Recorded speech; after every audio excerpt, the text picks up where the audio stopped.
नमस्कार दर्शक बंधु आपणकर जदि बिछा राशि होइथाए तेबे एही भिडियोटी केवल आपण मानक पाई कारण 2026 वर्षर एही तीनोटी मास आपणक पाई आशीर्वाद होई पारे किंबा अभिशाप मध्य होई पारे। एही एप्रिल मे जून 3 मास आपणक जीवनर मुख्य 3 मास हेबा पाई जाउछि। काहेकि हेबा पाई जाउछि ताहा आपणकु आगकु जणाइबी। देखंतु दीर्घ 12 वर्ष परे देवगुरु बृहस्पति उच्चस्थ हेबा पाई जाउछंती, जहा फलरे गुरुंकर गोचर एही 3 मास को बहुत अधिक प्रभावित करिब।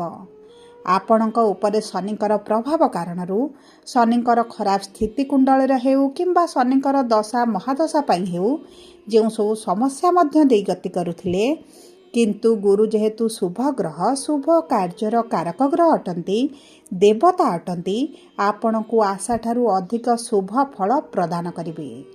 जदि आपणक जातकरे बा जन्म कुंडली रे गुरु उच्च थिबे तेबे आपण हेउछंती बहुत अधिक भाग्यवान। जहा आपण आशा करू नथिले स्वप्न रे भाबी नथिले पूर्ण हेबो बोली ताहा मध्य आपणकर पूर्ण हेबा पाई जाउछि। जदि भी आपणक कुंडली रे गुरुंकर स्थिति मध्यम रहिथिबो तेबे मध्य आपणको शुभ फल प्रदान करिवे। किंतु जदि आपणक कुंडली रे गुरु पीड़ित थिबे मृत थिबे नीच थिबे बा वृद्धावस्था रे थिबे तेबे एतेटा शुभ फल प्रदान न करि पारंती। किंतु गुरुंकर किछिटा प्रतिकार कले किछिटा उपाय कले आपणको निश्चित भाव रे शुभ फल प्रदान करिवे।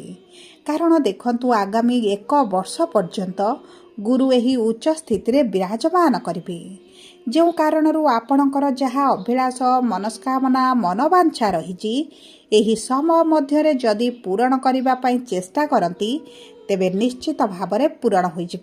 सब परे आसंतु जानिबा ओडिया नूतन पांजी कोन कहुछि। आपणकर आगामी 3 मास केमिति रहिबो।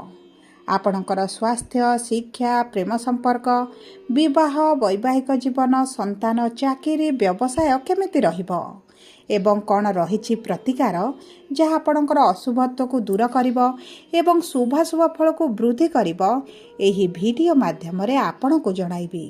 किंतु वीडियोटी आरंभ करिबा पूर्वरु जदि आपणकर भी बिछा राशि होइथाए एवं आपण भी ईश्वर को आंतरिक भक्ति एवं विश्वास करंती तेबे वीडियोटी को लाइक करंतु। कमेंट बॉक्स रे जय जगन्नाथ जय माँ लक्ष्मी अवश्य लिखि दियंतु। ता सहित आम सह जोगाजोग करिबा पई वीडियोर मध्य भाग रे एक व्हाट्सएप नंबर टी दिया जाइछि, जो नंबर साहाय्य आपण आम सह जोगाजोग करी निजर नूतन कुंडली प्रस्तुत करि परिबे, कुंडली विश्लेषण कराई परिबे किंबा आपणकर चाकरी विवाह व्यवसाय प्रेम संपर्क शिक्षा स्वास्थ्य को नहीं किछि समस्या रहिछि ताहार सहजरे एवं स्वल्प मूल्य रे समाधान करि परिबे। सेतिपाई आपण आम सह वीडियोर शेष पर्यंत जोड़ी होई रुहंतु एवं व्हाट्सएप नंबर माध्यम रे आम सह जोगाजोग करी खूब कम मूल्य रे आपणक समस्यार समाधान करंतु। एबे आसंतु कार्यक्रमटी को आग को बढ़ाइबा एवं जानिबा एही 3टी मास आपणक पई केमिति रहिबो। विशेष भाव में देखंतु एही 2026 वर्ष रे ज्येष्ठ मासटी 2 थर पड़िबा पाई जाउछि, माने मळ मास रहिबा पाई जाउछि, जो कारणरू किछि गुड़िए कार्य करिबा पाई अत्यंत बारणीय रहिताए बा अशुभदायक रहिताए। तेणु करी केउ कार्य करिबा शुभ रहिबो केउ कार्य अशुभ रहिबो ताहा आपनको मध्य एही वीडियो माध्यम रे जणाइबी। तेबे सर्वप्रथमे आसंतु जानिबा आपणकर स्वास्थ्यटी किभଳି रहिबो। देखंतु आपणकर रस्याधिपति होउछन्ति मंगल, जी आपणकर पंचम भाव रे विराजमान करिसंति। 11 मे रे आपणकर षष्ठ भाव को बा स्व राशि को गोचर करिवे, जेउ कारणरू 11 मे पर ठारू आपणक स्वास्थ्य रे भल परिवर्तन देखिबे। आपणकर रोग प्रतिरोधक शक्ति रे वृद्धि घटिबो। जदि पुराना स्वास्थ्य समस्या रहिछि तेथरे मध्ये आपण उपशम अनुभव करिवे। किंबा ता सहित जदि आपणकर कौन आठु गंठी अंटार जंत्रणा रहुची किंबा आपणकर पेटरे किछिटा समस्या आपण अनुभव करूछंती तेबे मध्य सेही सब क्षेत्र में आपनको शुभ फल प्राप्ति हेब। किंतु गुरु जेहेतु आपणकर अष्टम भाव रे अछंती आपणकर गैस डाइजेशन रे वृद्धि करि पारंती सेति प्रति आपनको दृष्टि देबाकू पड़िबो विशेष भाव में जून मास 2 तारिख पर्यंत कारण जून 2 रे गुरु आपणकर भाग्यर भाव को गोचर करिवे जो कारणरू आपणकर जो सब पेटरे जंत्रणा हवा गैस डाइजेशन रे समस्या हवा लिवर किडनी रे किछि जदि समस्या रहिछि तेबे सेही सब समस्या रो आपण निश्चित भाव में उपशम अनुभव करेंगे।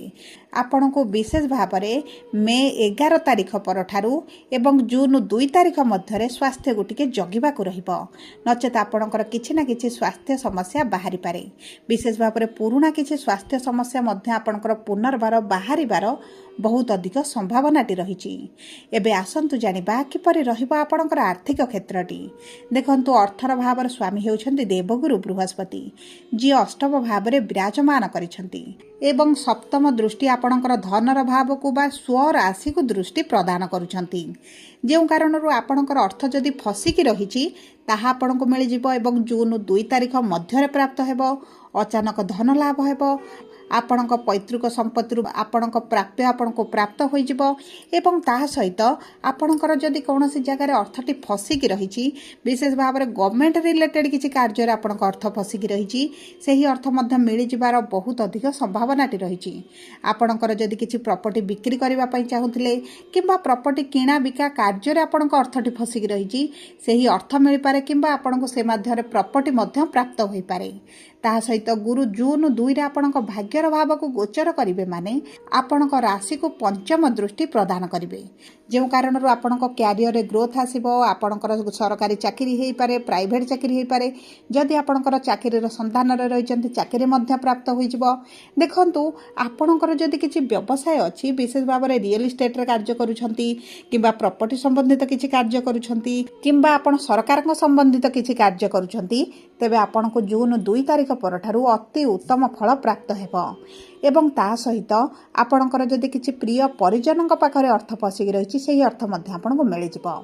एबे आसंतु जानिबा किपरि रहिबो आपणकर शिक्षा संतानर जोग एवं प्रेम संपर्क देखंतु शनि आपणकर संतानर भाव में एवं शिक्षार भाव में रहिचंती जो कारण शिक्षा क्षेत्र में आपणक परिश्रम वृद्धि घटुची मनरे भय रहउची पाठटू मन दूरे जाउची जो कारण आपणकर कौन रिजल्ट आसीबो किभଳି परीक्षा रहइबो बोली आपण जो चिंताग्रस्त अछंती ताहा आपणकर दूर होई जिवो कारण मंगल स्वराशि को गोचर करिवे जे होचंती आपणकर रस्याधिपति एवं आपणकर शिक्षा संबंधित जेकोसी निष्पत्ति नेबे आपणक पई शुभदायक रहइबो किंतु 21 जून परठारू आपणक शिक्षा पई बहुत भल समय रहिबो 21 जून पर जदि आपणकर किछि प्रतियोगिता रहिछि किछि एग्जाम रहिछि तेबे आपणक पई बहुत अधिक शुभदायक रहइबो विशेष भाव में जदि आपण सरकारी चाकरी पई परीक्षा देउछंती इंटरव्यू देउछंती एंट्रांस देउछंती जून 2 तारिख परठारू भाग्य आपणक साथ देउछि। एबे आसंतु जानिबा किपरि रहिबो आपणकर संतानर जोग देखंतु आपणक संतान प्राप्ति पई जून मास 2 तारिख परठारू बहुत भल समय रहिबो गुरुंकर नवम दृष्टि संतानर भाव उपरे रहिबो एवं स्वगृह को रहिबो जो कारणरू संतान प्राप्तिर जदि अपेक्षा थिले विलंब देखुथिले तेबे मध्य आपनको संतान सुख प्राप्ति हेबो। जदि आमे आपनको प्रेम संपर्क को देखिबा तेबे प्रेम संपर्क रे आपनकर एप्रिल मास 15 तारिख पर्यंत एतेटा शुभदायक समय रहिबो नाही विशेष भाव में मोटामोटी भाव देखिले 11 मे पर्यंत भल रहिबो नाही 11 मे परठारू आपनको प्रेम संपर्क रे आपण उत्तम परिस्थिति देखिबे मनमालिन मतभेद दूर होई जिवो जदि विवाह पई निष्पत्ति नेबे तेबे मध्य भाग्य साथ देबो देखंतु विवाह पई आपनकर जून 2 परठारू भल समय रहिबो।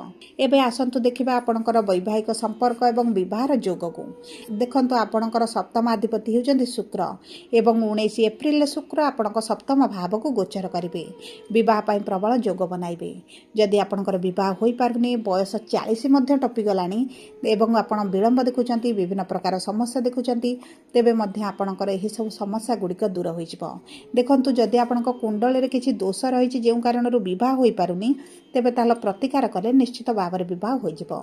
ଯଦି ଆପଣଙ୍କର ବୈବାହିକ ସମ୍ପର୍କକୁ ଦେଖିବା ତେବେ ବୈବାହିକ ସମ୍ପର୍କରେ ମଧୁରତା ଆସିବ। ସମ୍ପର୍କରେ ଯେଉଁ ମନମାଳିନ ମତଭେଦ ଚାଲିଛି ତାହା ଦୂର ହୋଇଯିବ। ଆପଣଙ୍କ ଜୀବନସାଥୀଙ୍କ କ୍ୟାରିୟରରେ ଆପଣ ଗ୍ରୋଥ ଦେଖିବେ। ଯଦି ସ୍ୱାସ୍ଥ୍ୟରେ ସମସ୍ୟା ରହିଛି କିମ୍ବା କୌଣସି ଆଲିଗେସନ୍ କେସ୍ରେ ଫସି ଯାଇଛନ୍ତି ସେଥିରୁ ମଧ୍ୟ ସେ ବାହାରକୁ ବାହାରିବେ। ଏବଂ ଦେଖନ୍ତୁ ଆପଣଙ୍କ ପାରିବାରିକ ଜୀବନ ଯଦି ଅସନ୍ତୁଷ୍ଟ ରହିଥିଲା ଅର୍ଥକୁ କେନ୍ଦ୍ର କରି ହେଉ କିମ୍ବା ଅନ୍ୟ କୌଣସି କାରଣବଶତଃ ତେବେ ମଧ୍ୟ ସେହିସବୁ କ୍ଷେତ୍ରରେ ଶୁଭ ପରିଣତି ନିଶ୍ଚିତ ଭାବରେ ଦେଖିବେ। ଏବେ ଆସନ୍ତୁ ଜାଣିବା କିପରି ରହିବ ଆପଣଙ୍କର ଚାକିରି ବ୍ୟବସାୟ ଏବଂ କର୍ମକ୍ଷେତ୍ର। ଦେଖନ୍ତୁ ଆପଣଙ୍କ ଚାକିରି ବ୍ୟବସାୟ କ୍ଷେତ୍ରରେ କେତୁ ଯେହେତୁ ଦଶମ ଭାବରେ ଅଛନ୍ତି ଏତେଟା ଶୁଭ ଫଳ ଆପଣଙ୍କୁ ପ୍ରାପ୍ତ ହେଉନି। କିନ୍ତୁ ସୂର୍ଯ୍ୟ ଯେହେତୁ ଆପଣଙ୍କର ଦଶମାଧିପତି ଏବଂ ମିତ୍ରଙ୍କ ରାଶିକୁ ଗୋଚର କରିଛନ୍ତି ଏବଂ କେନ୍ଦ୍ରକୁ ଗୋଚର କରିବେ 14 ମେରେ, ତେଣୁକରି ଆପଣଙ୍କ କର୍ମକ୍ଷେତ୍ରରେ ଶୁଭ ଫଳାଫଳ ପ୍ରାପ୍ତି କରିବେ। 14 ମେ ପରଠାରୁ ଆପଣଙ୍କ କର୍ମକ୍ଷେତ୍ରରେ ଆପଣ ନିଶ୍ଚିତ ଭାବରେ ଉନ୍ନତି ଦେଖିବେ। ସାଲାରୀ ଇନକ୍ରିମେଣ୍ଟ ହୋଇପାରେ, ପ୍ରମୋସନ୍ ହୋଇପାରେ, ପୋଷ୍ଟରେ ପରିବର୍ତ୍ତନ ହୋଇପାରେ କିମ୍ବା ଆପଣ ଯଦି ଚାକିରି ଛାଡ଼ି ଅନ୍ୟତ୍ର ଜଏନ୍ କରିବା ପାଇଁ ଚାହୁଁଥିଲେ, ଚାକିରିରେ ପରିବର୍ତ୍ତନ ଚାହୁଁଥିଲେ ତେବେ ମଧ୍ୟ ଆପଣଙ୍କ ପାଇଁ ଅତି ଉତ୍ତମ ରହିବ। ତା ସହିତ ଯଦି ଆପଣଙ୍କର କିଛି ବ୍ୟବସାୟରେ ମାନ୍ଦା ପରିସ୍ଥିତି ଚାଲିଛି ସେଥିରେ ମଧ୍ୟ ଆପଣ ଭଲ ଶୁଭ ଫଳ ପ୍ରାପ୍ତି କରିବେ।